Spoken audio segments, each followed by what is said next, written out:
Sometimes the smallest business owner, the calmest person in the boat. If you haven't already built your lifeboat for your entrepreneurial journey, this is the time to do it because this ain't the end. We're faced, resilience really matters, adaptation really matters, and in fact, it's no longer desirable. It is necessary. I'm so glad you're here. Thanks for stopping by. At the Bold Business Podcast, we are normalizing important conversations. Yes, there are tips. Yes, there are ways to solve problems. More importantly, are going to be, what do you need for yourself to be able to solve those problems and make the most of the education, the training, and the programs that you are already using. This is a supplement to that. It can sit on top of it, fuel your soul, fuel your mind, and most importantly, regardless of where you're at on your journey. Maybe you're starting out. Maybe you're ready to scale. Maybe you're going through a reinvention. The conversations we are having will help you at each of those stages. So hang around, see what's going on, and I look forward to seeing you engaging with our videos. Wow! Welcome to It's Your Business, brought to you by the Bold Business Podcast. This is your source for navigating today's ever-evolving business landscape. In this program, Jess, Christy, and Dean share the realities of current business challenges and triumphs. Get ready to lead with depth, understanding, and achievement. Thanks and welcome. I'm so glad to have you here today. I am with Dean and Christy, and we are going to introduce ourselves in a minute. First though, this is It's Your Business, and we're brought to you by the Bold Business Podcast. And this particular discussion has evolved from three professionals working with people and companies that are starting to experience some of the same things. And you know what I like to do as the host of the Bold Business Podcast, I like to bring diverse conversations together so that we can see an arc, so that we can see a theme, and it gives us a chance to find the thing that we can use after you're done listening and watching in your business to make progress, whatever that looks like to you right now. So get ready. Let's keep leading with courage, and we're going to go in depth. We're going to talk about understanding, and we're focused on our long-term achievement. With me today is Dean. Dean, introduce yourself. Hi, Dean Barta at Barta Business Group. We focus on bookkeeping to fractional CFO services for primarily trade service businesses. So people that are great at their craft, but not great at the back of the house. Christy Maxfield, Purpose First Advisors. We focus on growth through the lens of exit and succession planning. It's never too early to know where you want to go. And I'm Jess, and I'm providing strategic guidance for teams that want to level up their strategy and make sure that that growth that they are planning for is actually keeping them relevant at the same time. So here we go. Why now? You know what? I've got all this stuff in front of me, but I don't even know what the title of this is. It's like the one thing that I didn't call. An opportunity, your business story in the making. Yes. So with that, thank you. And so with that, we've got this why now, right? Why now do we want to make sure that our business story is something that we are saying? Is because when everybody gets reactive, we latch on to beliefs. So if we give with confidence the story that we want, the situation that is, the way we can help, then people can latch onto that. And that is something that allows us to sustain, doesn't erase anything, but it does sustain us through some of the bumps and makes them a little less bumpy along the way. I mean, we're facing unprecedented levels of uncertainty. So resilience really matters, adaptation really matters, and in fact, it's no longer desirable. It is necessary. So here's the deal, and I bet I can speak for Christy and Dean when I say this. I believe that each of us has a strength and we are resilient in some way. It is up to us to figure out what way that is so that we can quit being as reactive to those external forces and show up with the strength that we bring from the work and the experience we already have. What do you think, Dean and Christy? We're absolutely resilient in different ways, each one of us. And I think that the challenge becomes that the times we live in require us to be more resilient faster. Because if we think about like a rubber band and the idea that I can stretch it, and then when I let it go, it'll go back to the way it was. Well, we actually know that the more you stretch the rubber band, the more the shape actually changes. It doesn't actually go back to exactly the way it was. So how can you return to a new state given the circumstances that created the need for resilience to begin with? The stress, right? Because the analogy is putting that rubber band under stress. And that stress is, in fact, changing the state of that you will return to. You will not return to your exact same state. So how quickly can you recover from that? And what of your secret skills, special sauce, superpowers can you use to make that happen as quickly as possible? Well, and I think there's also, and what Christy is mentioning too, is having the awareness of that. So imagine you're in a life raft with, say, 8 other people, and you're all freaking out about being in this life raft and your whatever ship is sunk or something. And so one is having the awareness, okay, there's anxiety, there's uncertainty. What are we going to do? And someone has to step up to basically be the leader, level set, that basically calms the mental waters. And so that, I think, that's a special skill set. Is, it's an opportunity for us, and sometimes you never know who may perceive to be a leader. They may be the ones freaking out the most. So it's not like, oh, well, automatically they're the certain level of their business.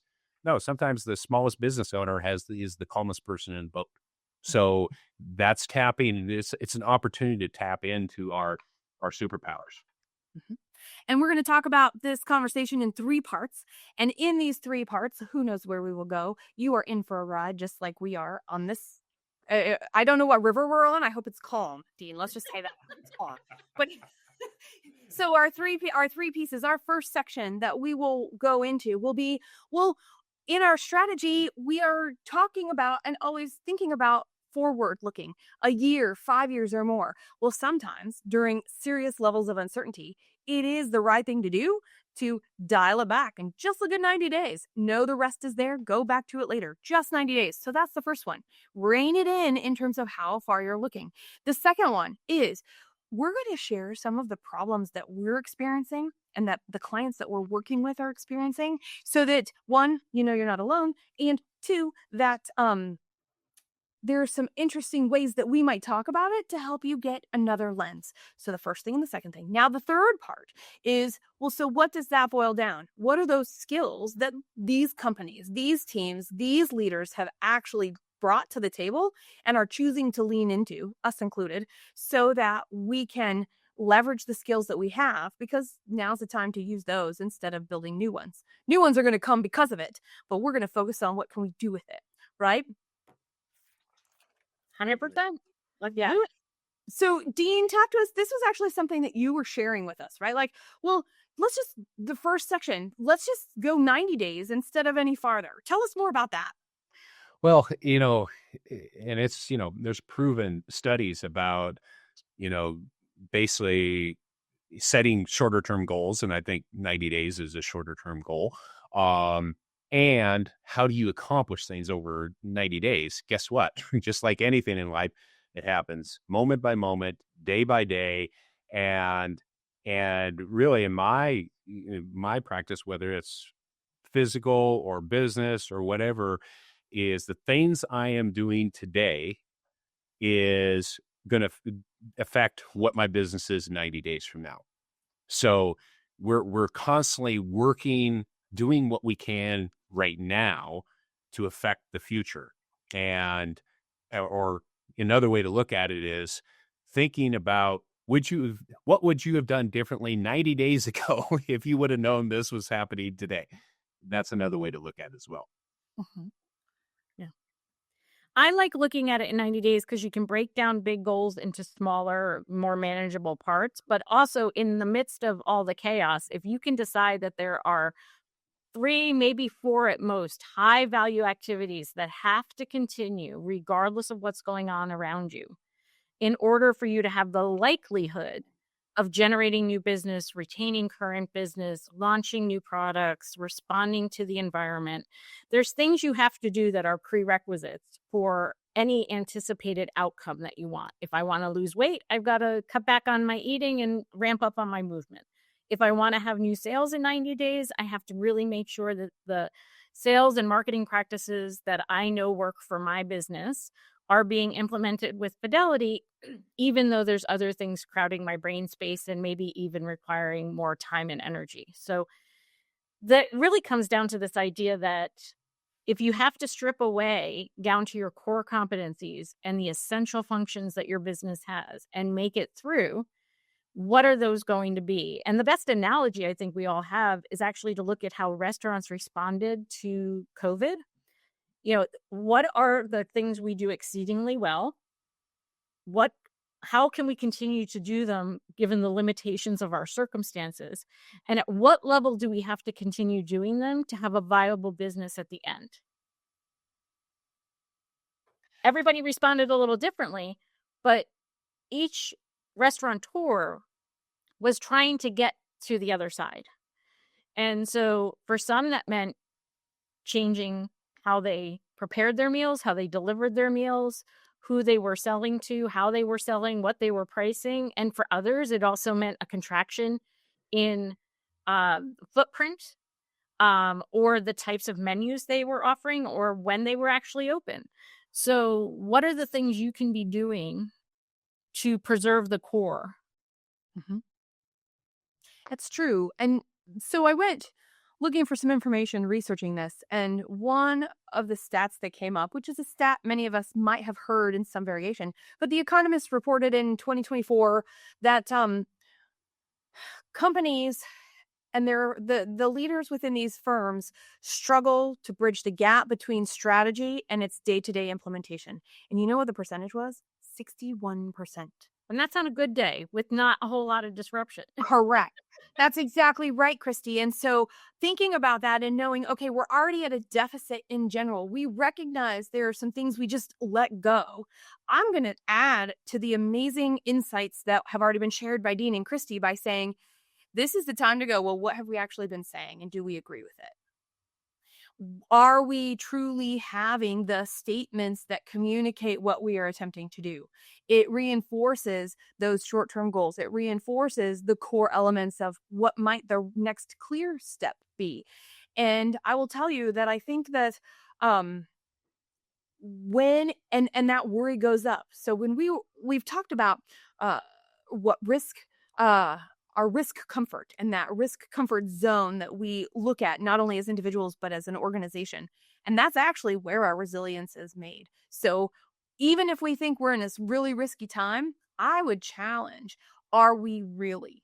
What have we done in the past that helps us see that we can get to the other side of something unknown and then go, cool, we've done it once before, which automatically removes a level of stress and frustration, which automatically allows other questions to come in of, we hear your worry, this is our message, and have a single message for that period of time for every 90-day set of goals, every single core element that we have. What is that single message? And it might be, we're rowing together. It could be whatever you need it to be and want it to be as well. We have so much to say on this. I'm just trying to figure out because here's the thing. Yeah, go ahead. Well, I Christy brought it up and you brought it up too. I mean, we're only 5 years removed from a very good example, right? Yeah. In COVID. So, let's say we built up certain skill sets in the last 5 years, right? Or at least 5 years ago or 4 years ago. Yeah. So, the old saying is it's not our first rodeo, right? So, so we are, it's to me, and I saw this with businesses, I saw this with myself, and you're right on, Jess, about, hey, focus on what is our message. And a lot of times I feel is in any of our businesses, it's how can I connect closer to the client? Okay. Because, authentically. And I tell you what, I think it feels better on both ends. It feels great for the client. It feels great for me. And because I can empathize, oh, you're having struggles. Definitely. We're in that raft together, and let's figure this out together. And rather than being disconnected away from it because the worry, stress, or whatever of this situation or uncertainty is basically having us just check out. Mm-hmm. Yeah. Mm-hmm. And I heard two things. So the getting connected authentically with your clients, or staying connected authentically with your clients, is really important. And I think naming the stress in the room, right? Not pretending like it's business as usual, but also, do we have a shared goal? And is our shared goal to get through this? And then how can we work together to both make it to the other side? And then, Jess, when I heard you saying is there actually alignment between what we said our strategy is and what our tasks and tactics are? Yeah. And 61%, I think, is what you said, is there's usually a big disconnect, the failure to take strategy and actually turn it into tactics and tasks. So we're generally working with businesses that aren't tens of thousands of people. They might be hundreds. They might be a lot smaller than that.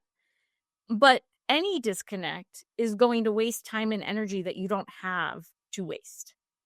And so the person who wasn't fully on board with automating something, changing a process or procedure, integrating a new piece of technology, changing the sales script, whatever the change was that you needed, because strategy assumes on some level that certain things will either need to be perpetuated because they're working or changed because they're not. Mm-hmm.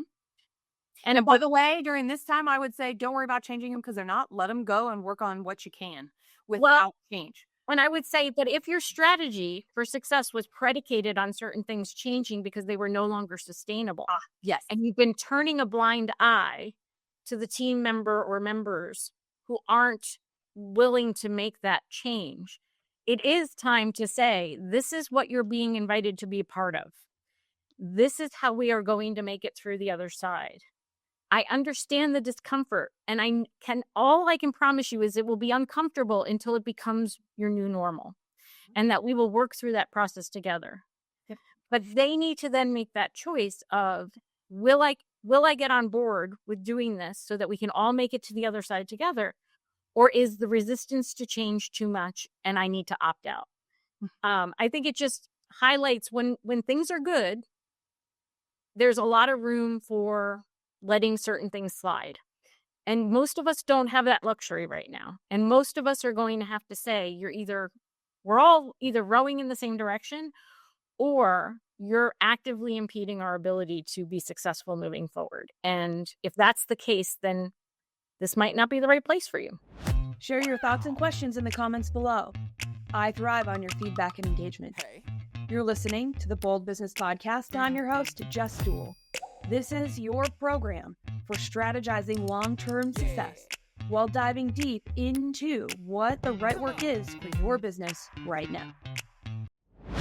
You're listening to the Bold Business Podcast, hosted by Jess Dewell, a nationally recognized strategic growth consultant. She works with business owners and executives to integrate just two elements that guide business through the ups and downs of growth. Number 1, know what work is necessary. Number 2, do all the work possible. Schedule a complimentary consultation to find out more at reddirection.com. So DJ has stopped by, and he is asking us, what do you think about the future of the economy because of tariffs? Well, way to just open a can of worms, DJ. Welcome to our show, by the way. And I would say it's actually not a can of worms. What I will speak for myself here and say, I have a definite opinion, and I'm going to put it through the lens of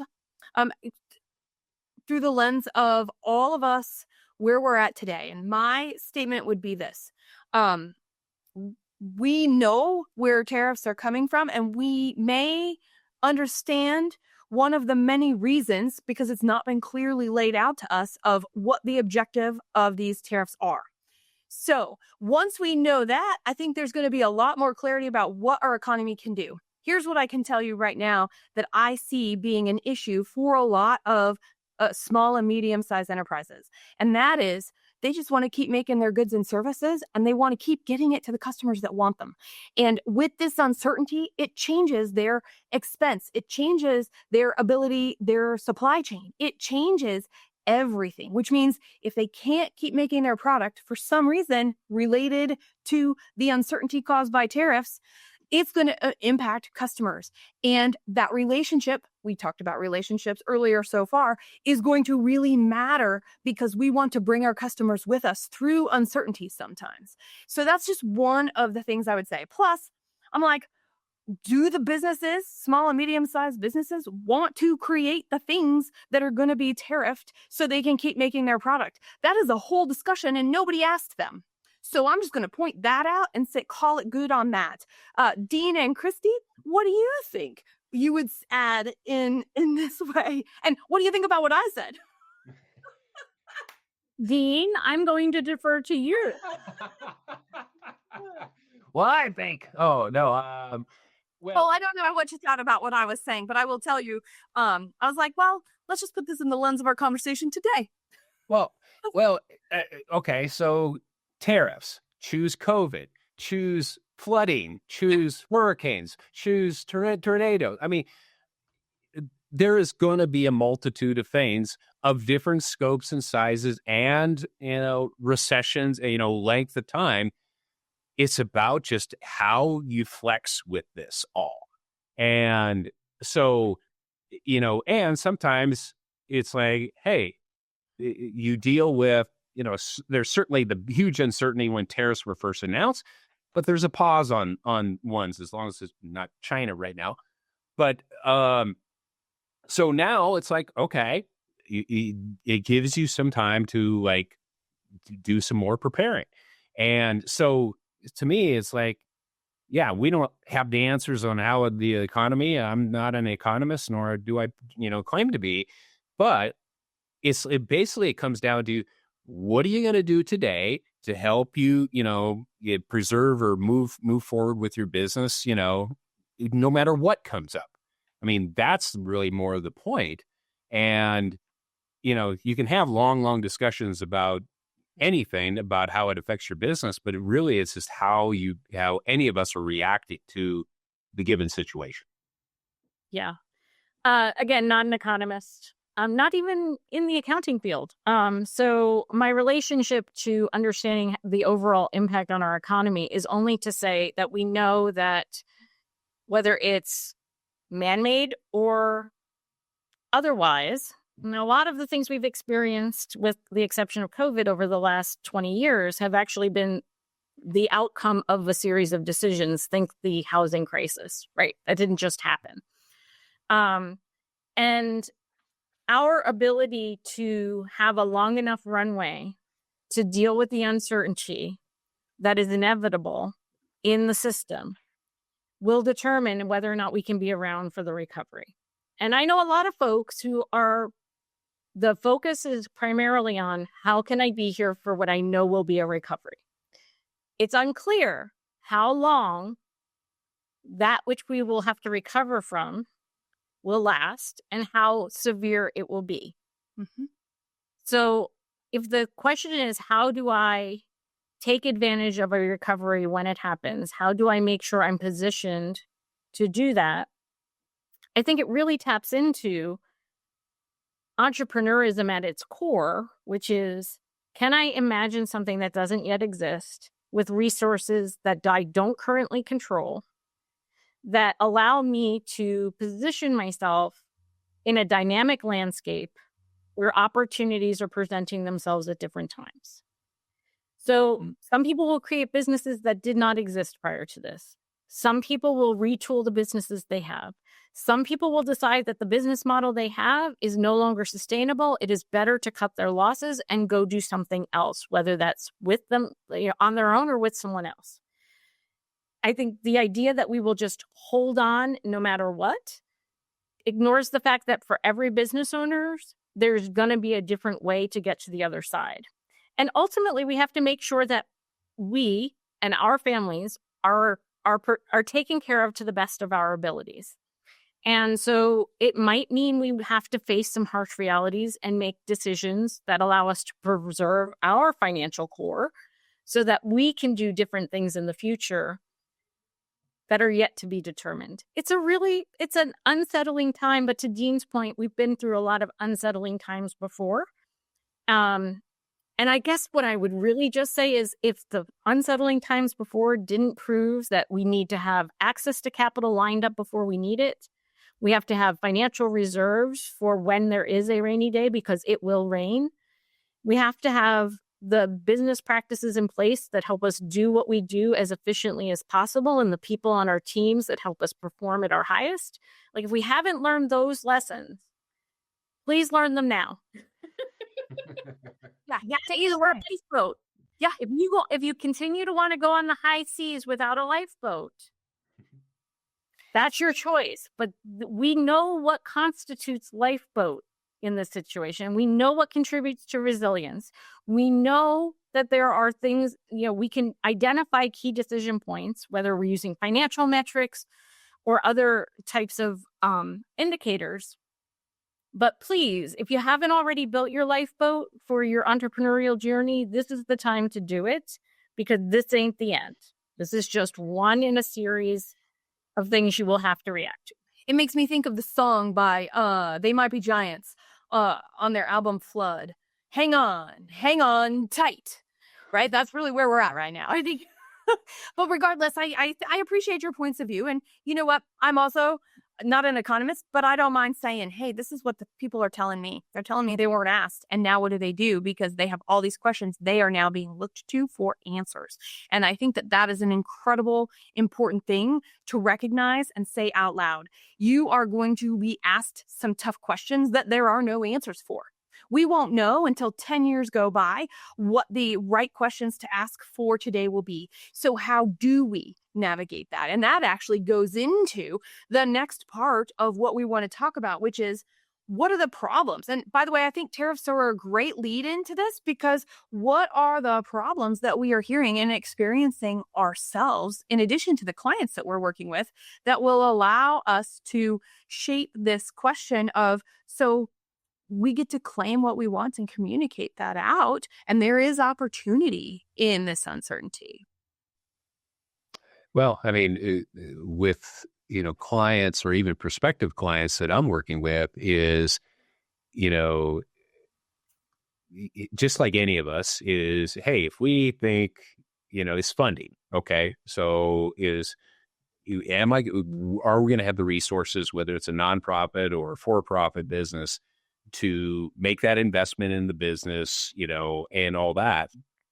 And because like any of us, if we knew if we were all W-2 employees, if we knew we're going to get a raise and the company's doing well, we're going to take that vacation. We're going to, buy that car or whatever it might be. And that's the same thought process coming around with business. And so, us as business advisors is kind of, settling the waters of that. But, and to me, I'm really taking that leadership position to say, okay, what can we do, now? But yeah, a lot of people have kind of, and I've just seen this week, could be natural disasters, people just kind of wait and like they either affix to their social media about what's going on. And then there's a period of time that people just tire of it and they're like, oh, okay. And they get exhausted with the stress of the uncertainty and it moves them off the bubble to take action. So, I mean, that's what I'm seeing with clients and potential clients right now in my business. Yeah. We've talked amongst ourselves and I've talked with my clients. They're experiencing a slowdown in the sales cycle. It's getting longer. People are still very interested, but they're very hesitant to make decisions. Some people are experiencing a slowdown in qualified leads altogether because those folks aren't even out exploring what the options are because of that hesitancy. And so I think things like the tariffs are indirectly impacting a lot of businesses because the overall sentiment is I need to wait and see, and I need to keep some powder dry. and I'm not ready to move off the bubble yet. Which comes back to, how much of a runway do you have for your business? Can I wait out a longer sales cycle? A lot of my clients will say, I know the business is there. They just haven't made the decision yet. They haven't signed the contract yet. But all signs are, I'm doing the right things. I'm meeting the right people. I'm putting together the right proposals. I'm doing all the business development activities I need to be doing. And the bottleneck is the actual decision to spend the money. So it depends on your business and industry, products and service. How can you position making the choice to proceed as one that aligns with your customers' goals of making it to the other side? And it's up to them on what the value proposition, is that a compelling enough value proposition for them? So we've been dancing around this a little, and I'm going to add competitive advantage. And it kind of goes back to the conversation we were having that DJ sparked for us. And it kind of goes back to the conversations we were having on LinkedIn on our posts prior to this show today. But when the length or the strength of the market segment we have and the percentage of it that we can count on is going to allow us some flexibility in the decisions that Christy was just talking about. And I will tell you, a lot of people don't like to talk about competitive advantage. They don't like to talk about having a certain market share and being able to work with that. And guess what? This is where it really matters. This is really where it matters. And so I'm glad. I like co-opetition. I like all of the things. I like growing together. But in the end, if we haven't done the research and we don't know that data, all my clients that have not done that, and I've been saying for years, where are your competitors compared to you? What are they doing? What is the disruption coming? And I will tell you, from before COVID, during COVID, and after COVID, outside of industries have changed. Disruption is here, and it's going to speed up disruption in certain industries. It's going to go, oh, look, we've already been there, and we're going to get disrupted again before our cycle for others. And others are going to be like, cool, we're done. We've done this. We can make this one through and see what happens. But here's what I really want to talk about with disruption and competitive advantage. When we claim what we do best, when we know how our customers buy, when we understand our unique selling proposition, we can adapt faster to changes in sales cycle, to changes in available money. By the way, most private equity is gone for a while. By the way, I'm so glad banks are showing up and going, ooh, we see this opportunity to work with businesses in our own areas. Check out your local regional banks. I bet there will be somebody who can help get you capital locally and that wants to see your business succeed in your community. So total money's part aside, they're going to want to know exactly what I just said. What's your pipeline? How much can you expect? Where did they go? What is your market share? And being able to articulate that and have your goals, your big goals, but also whatever you're going to do right now to get through is a huge learning piece. And that, by the way, is answer to 80% of the conversations I'm having. So what can you really do? Where is your market share? So you know, do I have the flex to wait it out? Do I not? And not be surprised by it later, because the hard conversation and the analysis of data, plus the analysis of your industry, plus what you have seen happen in your past and the cycles within your industry, depending on the longevity of your company, you have what it takes. And I firmly believe in that. And it comes down to your competitive advantage. Well, one thing it came to mind, and I didn't think I was even going to reference this book during this conversation, but a book I read several years ago, and I can put a link in here. It's called Deep Survival. Yeah. By Lawrence Gonzalez. And I like it's Deep Survival, who lives, who dies, and why. And a great book. And, it's got so many great references, for business and life and all that. And I think, one of the, which we've talked about, is, let's use that, life wrapped in the middle of the ocean kind of thing, it talks about how do you do your daily duties. And then there's an example, I think, in the book, a guy was lost at sea for, 75 days or something like that. And they go to pick him up, and he survived by doing daily duties, one, to keep his mind active, but he was like living in the present, right? He was doing the things that he knows, 75 days later, They go to pick him up and they say, go to feed him. And his reaction was, I've got enough food, because he was doing his daily duties and he had his fish in his boat. And so to me, it's a very, it's a good example of, hey, you could take this uncertain situation, being thrown in the ocean, and all you have is a life raft, okay? And it's like, what can I do now? And what can I do, day by day, moment by moment? And, it's a great book if anybody hasn't read it, and it's easily picked up, Amazon and anywhere else. So yeah, put it in show notes. One of the things I took away from that book, too, was that those of us who think we have it all figured out sometimes put ourselves in very precarious situations because we start to underestimate the risks involved in the situation. And so there's also a good reminder to be humble in the face of what is before you and to seek other counsel and to go back to the fundamentals of, what's the worst case scenario? Am I prepared to live with it? Right? Because if I recall correctly, Dean, lots of stories too about people embarking on wilderness journeys who, had they been on the outside looking in and sort of doing a debrief on what happened and why it happened, would probably have observed that they ignored some very clear signs that they shouldn't have gone out to do what they were doing. very true. Right? And that these were the experts. These are the people who know exactly how to do these things and how to survive these things. And yet when the author and others debriefed the scenario, it was very clear that they overestimated their ability to deal with the inherent dangers of the situation. So I would say this is a great time to bring your team together. This is a great time to lean into other advisors, not to over worry the situation, but to say, really, am I missing something? Am I missing something by holding back? Am I missing something by moving forward that, we could mitigate against and improve our outcomes for success? Yeah. And it starts from claiming exactly where we are. I know that's the thing we've all said before in different ways. We have to claim exactly our reality right now so that we can understand. And if we don't have information, okay. If we have the information and we've never used it, okay.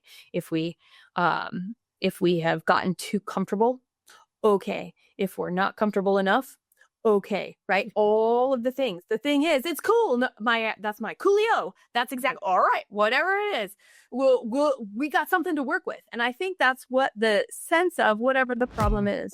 I'm your host, Jess Dewell, and we're getting down to business on the Bold Business Podcast. This is where we're tackling the challenges that matter most to you with actionable and achievable advice to get real results that lead to your success.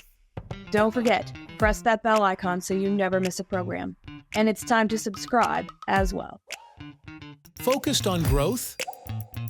Listen to more programs like this which support the challenges and opportunities you are working with right now. Come on! Search Bold Business Podcast for the key terms at reddirection.com or your preferred podcast listening app.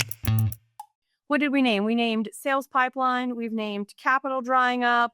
What else have we named? I've actually had in my business, customer buying patterns are changing. And actually not for what I thought it was going to be. I thought it was going to be because the kind of consulting that we do is usually considered a luxury item and it's a budgetary thing, or the relationship changes a little bit to maximize dollars during times of uncertainty. But it wasn't that. It was actually belief systems that changed buying patterns and the quality and the depth of the pipeline for Red Direction, which I was really surprised about and glad to know. What kind of beliefs? Oh, you're setting me up, aren't you? Let's see. What will I actually say? I'll call it what I thought I told you this. It's like, so here's the deal. People who did not look like me left my pipeline. Those belief in the capability of you as a consultant. Correct. Based on the way I look. Looks like the way I look like the kind of person who's going to make my age. Yeah. And help me through the other side. Probably my gender too, if I were to go out on a limb. Oh yeah. Right. So that also, it's also fascinating, right? Right. Fascinating.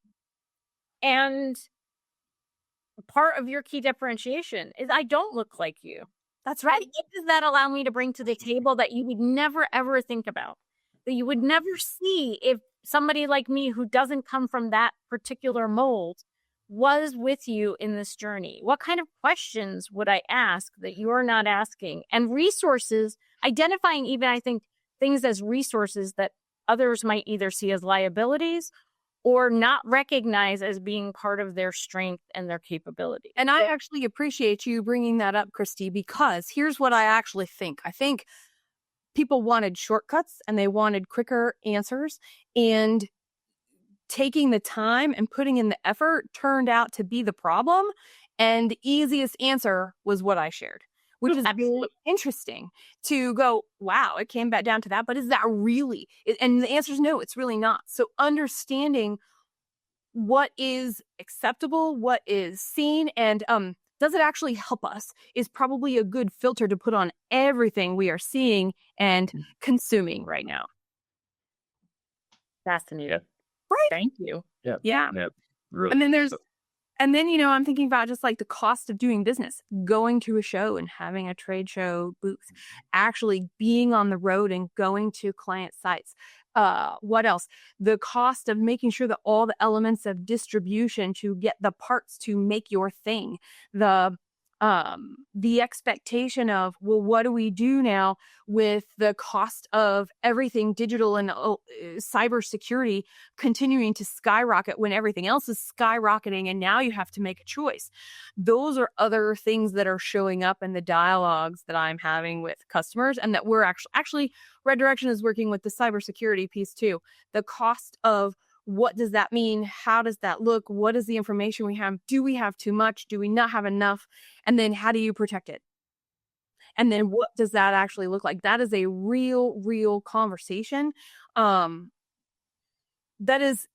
was becoming mainstream, and now it might get tabled, and I'm going to go out on a limb and say, I think that that's the kind of thing you can't table, because it's the whole that becomes part of it. And digital is our future.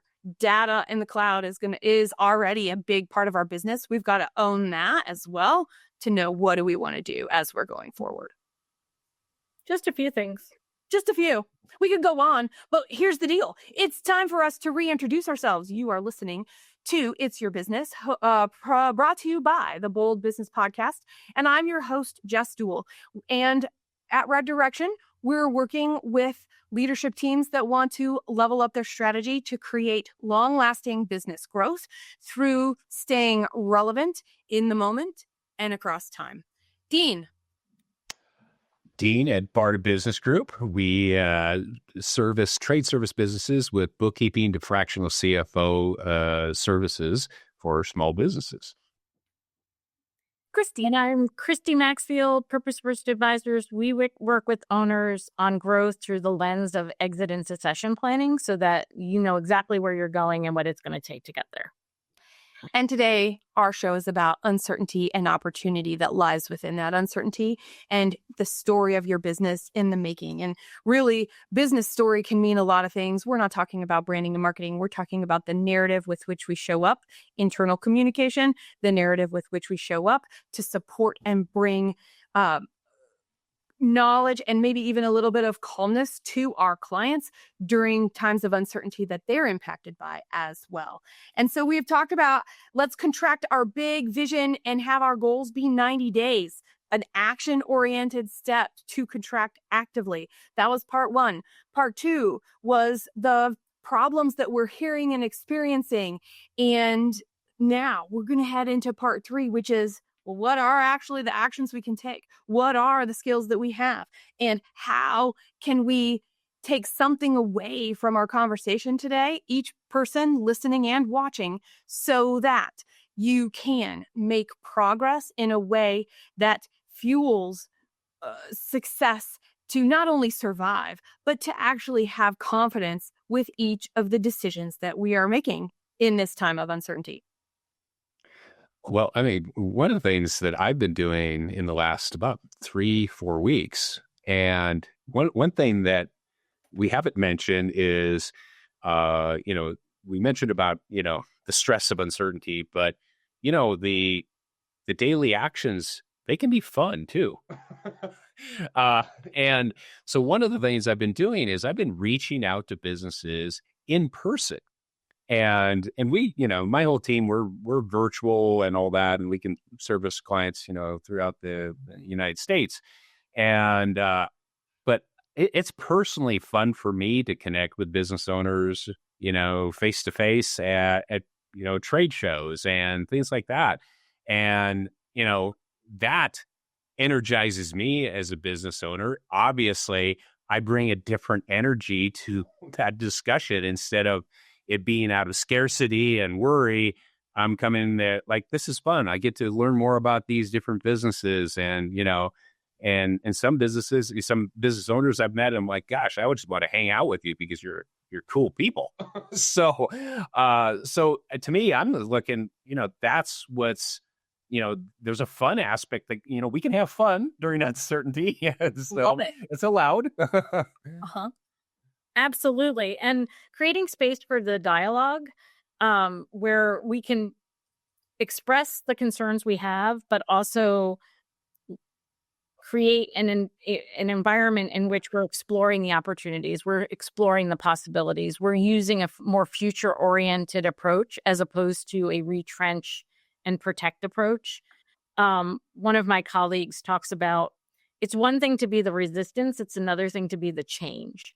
And so how are you going to change the way you interact with this new environment and create something that is valued by your clients and customers, but also on some level actually just makes the entire community more successful, more vibrant. So whether that's through these one-on-one conversations, you can call them networking because they are, but the approach Dean is taking is, how do I meet you and what can I do to support you in navigating these rough waters? What can you do to support me in navigating these rough waters? How might we work together to understand this? And how might we find the joy in just being in relationship with each other in order to find the energy we need to be creative in our own business? So one of the things I always have to remind myself is pushing through never serves me well. Soldiering is one of my colleagues calls it. If I'm soldiering for too long, I'm actually diminishing my capacity to achieve my goals. And so I need to take a break. And I never really learned that very well. And finding those opportunities to take a break and regroup and reflect and rejuvenate so that you can come back with more creativity, more energy, more enthusiasm, and problem-solving capabilities.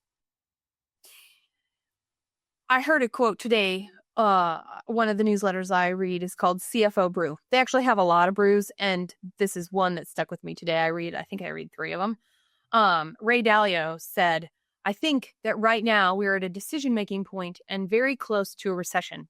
And I'm worried about something worse than a recession if this isn't handled well. So how do we bring that down to our businesses in our day-to-day, in our communities, in our regions as a small and medium-sized business owner? Well, what I took away from that quote was handled well is subjective.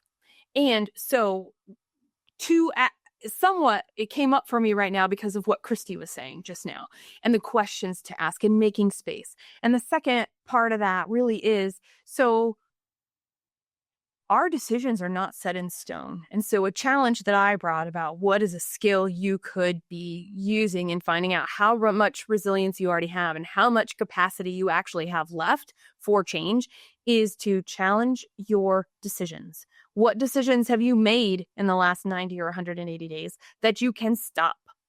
That is going to be an interesting exercise, because if we can say the decisions we made in the past are not set in stone, we now have a new place with which to act for the moment without losing sight of that far-reaching goal that we have past this on the other side.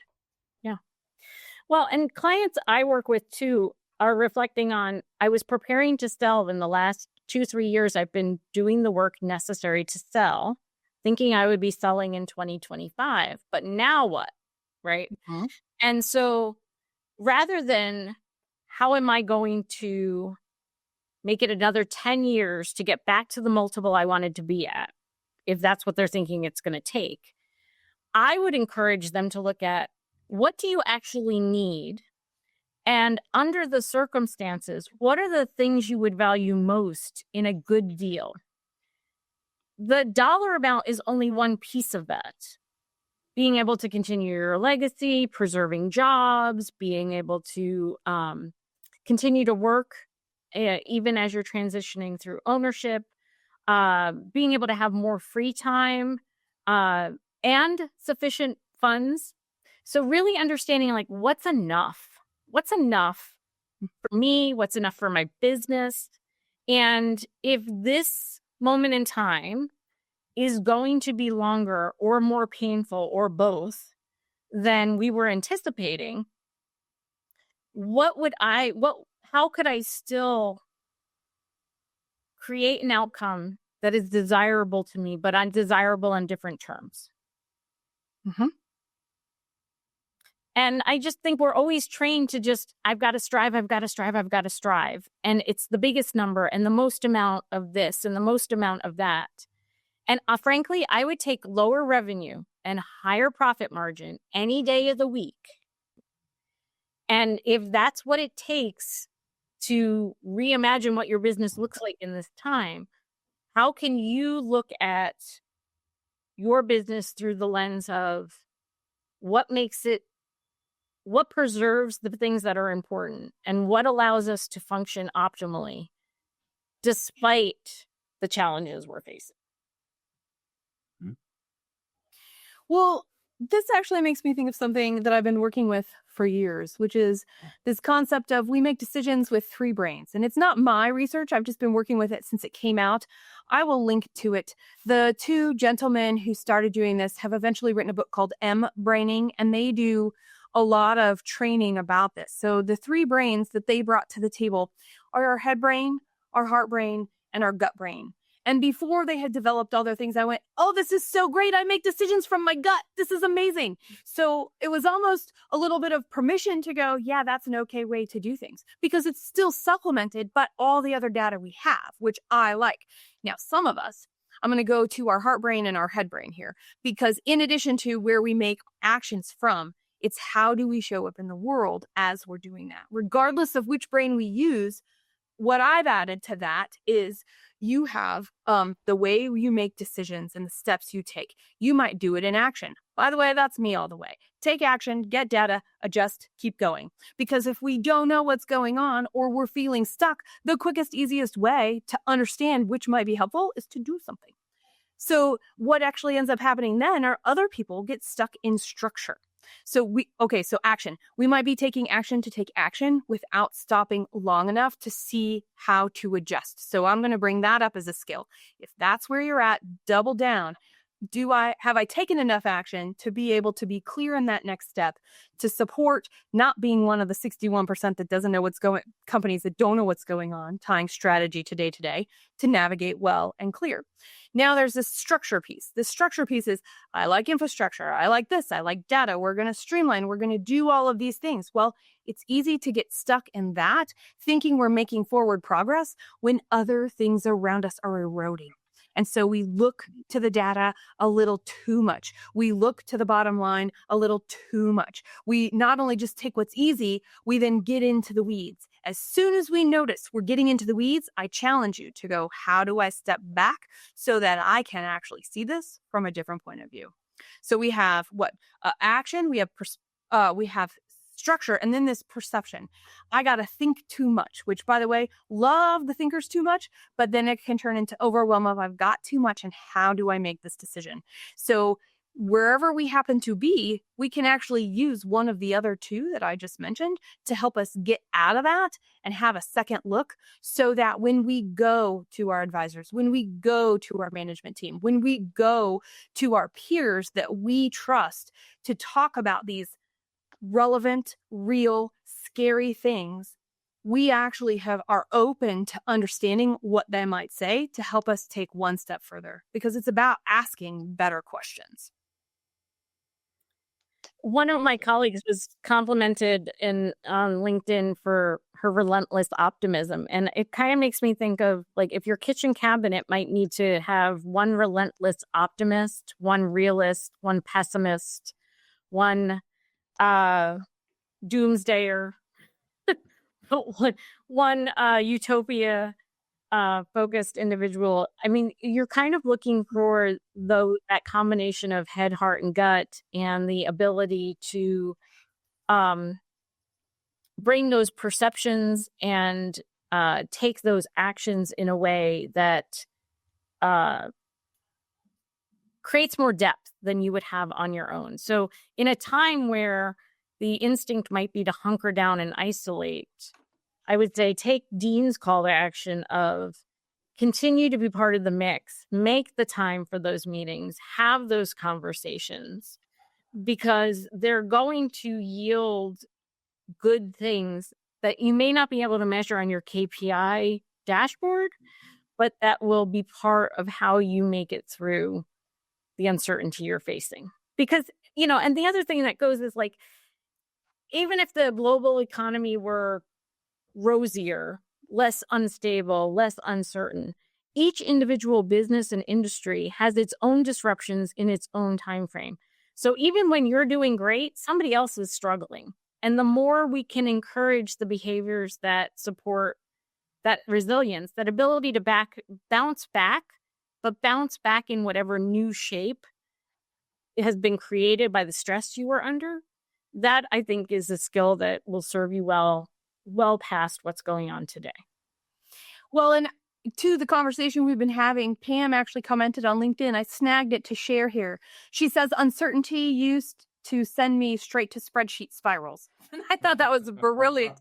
Like, yes, this is so true. And then she says, over time, I've learned the real magic happens when you trust the system you've created. I didn't get the whole quote in there. I ran out of room, but that's the gist of it. And I love that she shared that, because I think ultimately that's what we're all saying. We want to get to the goal, and we can trust a little bit in that process. So now I want to know, Christy, Dean, what are your biggest takeaways from today's conversation? Well, hey, just focus on what works on a daily basis, and if you can, just have fun with it, because it's a mindset that you can either, sit in the corner and worry, or you can just be active and engaged, and hell, let's just have fun with it. And it's like, whether you're going up or going down, you might as well be laughing about it. So that's my takeaway. For me, it's thinking about what allows you to make it to the next inflection point. So what is that core that you're trying to preserve? What can you focus on that creates some sort of a desirable outcome on the other side while you're having fun getting there? But I would encourage folks to take away the idea that holding with a tight grip the way your business looks and feels today robs you of the opportunity to reimagine what it could be if the goal is not about preserving it exactly the way it exists, but instead making it to the other side. So what might it look like to make it to the other side? And what do you want to be prepared to do when you get there? Mm-hmm. My biggest takeaway is that, we know business as we know it is changing. It is more constant than ever before, that change and that high pressure of the quickness of that change. So to survive and have fun along the way, my biggest takeaway was, hey, we've already done good work to get here. So how can we lean into that good work? And how can we challenge the decisions that we made before in a way that allows us to free up space and time and resources to be able to dial in to what we need to do today to get and make sure we have the runway to tend to the uncertainty and the weirdness that is going to happen between our teams and their rest of their lives. So we also are navigating that. And that was my biggest takeaway was, everything we're talking about today helps create space internally to support and create something that we can work through together.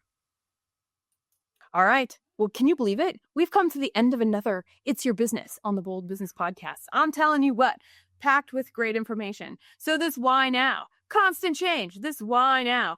Unprecedented levels of uncertainty. Why now? Everything that we know and do and the skills we have are necessary. So use them. That's it, right? Sounds good to me. That's it. Until next time. Thank you so much for watching and being here.